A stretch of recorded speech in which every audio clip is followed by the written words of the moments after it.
In this video, we're going to talk about the truly remarkable Lake Titicaca.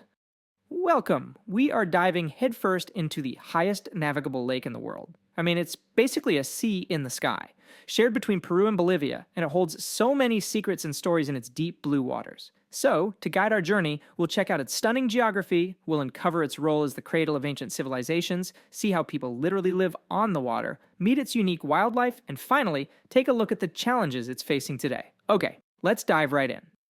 Alright, first things first, it's kind of hard to even wrap your head around the sheer scale of this place. Tucked way up in the Andes Mountains, Lake Titicaca is, well, it's a true high-altitude wonder. So get this, it sits at an incredible altitude of 3,812 meters.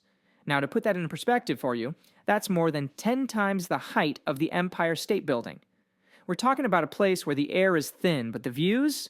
Oh, they are absolutely breathtaking. And it is enormous. We're talking over 8,300 square kilometers, with its waters split right between Peru and Bolivia. Oh, and it's not just wide, it's incredibly deep. In some spots, it reaches a maximum depth of 327 meters. Pretty crazy, right? So, you might be wondering, how does a lake this massive even sustain itself way up there? Well, it's fed by more than 25 different rivers. But, and this is the wild part, it loses almost 90% of its water to evaporation from the intense sun and wind. This creates this uniquely balanced, almost completely closed ecosystem. But you see, Titicaca is so much more than just a huge body of water. It's a sacred place, totally central to the history of the Andes. Okay, so long before the famous Incas even came along, the Tiwanaku civilization thrived right here on these shores. And for centuries there were these legends, these whispers of a lost city hidden beneath the waves. And then, in the year 2000, it happened.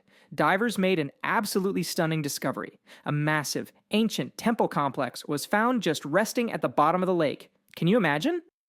And for the Incas, who came later, this place was literally the center of their entire mythology.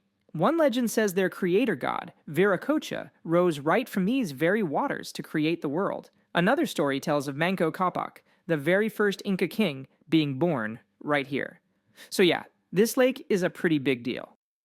This really rich history has built such a unique culture, and it's led to one of the most incredible examples of human adaptation you'll find anywhere on Earth, the floating islands of the Uros people.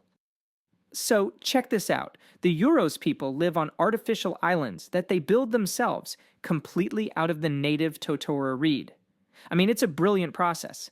They harvest these buoyant reeds, weave them into a super thick base, anchor the whole thing to the lake bed, and then, this is key, they constantly add fresh layers to the top because the bottom is slowly rotting away. It's a living, breathing island.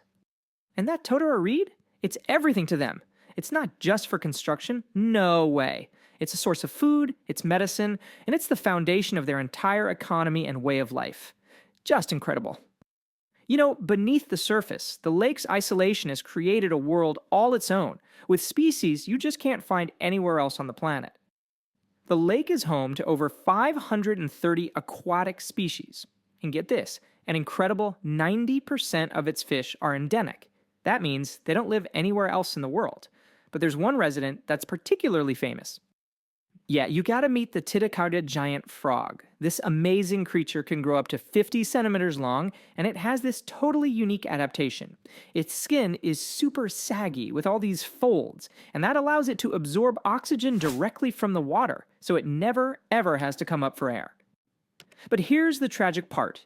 This remarkable frog, just like so much of the lake's unique biodiversity, is now critically endangered. And the main reason for that is pollution. And this really brings us to the serious challenges that are facing this ancient wonder in our modern world. You see, the lake exists in this really delicate balance. On one hand, it's a sacred historical site, but on the other, it's being threatened by heavy metal pollution from mining, runoff from all the nearby cities, and on top of all that, its water levels are falling because of climate change. So the big question is, what does the future hold for the world's highest navigable lake? Protecting this irreplaceable treasure is a huge concern for both Peru and Bolivia. And just to really appreciate what's at stake, let's look at a few more things that make this lake so unlike anywhere else on Earth. For instance, did you know it's so huge that it actually has different names depending on which country and which part of the lake you're in? Pretty cool. And think about this. Despite being surrounded by freezing cold, high altitude air, the lake itself is so massive that it never freezes over. It creates its own microclimate. And remember that unique water cycle we talked about? Well, it's incredibly long. We're talking over 1,300 years for water to fully cycle through the lake. Now, why does that matter?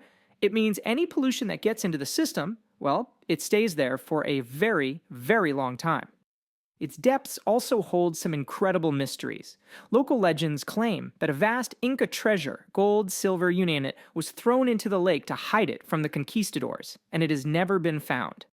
And finally, if you want to understand a human commitment to this lake, just listen to this. The very first large steamships to navigate its waters, they were actually built in England, taken apart, and then carried piece by piece over the Andes Mountains on the backs of animals. I mean, that's dedication. Alright, that is it for this video, everyone. Thank you for watching. Please make sure you're subscribed to our YouTube channel, and I'll see you in the next video.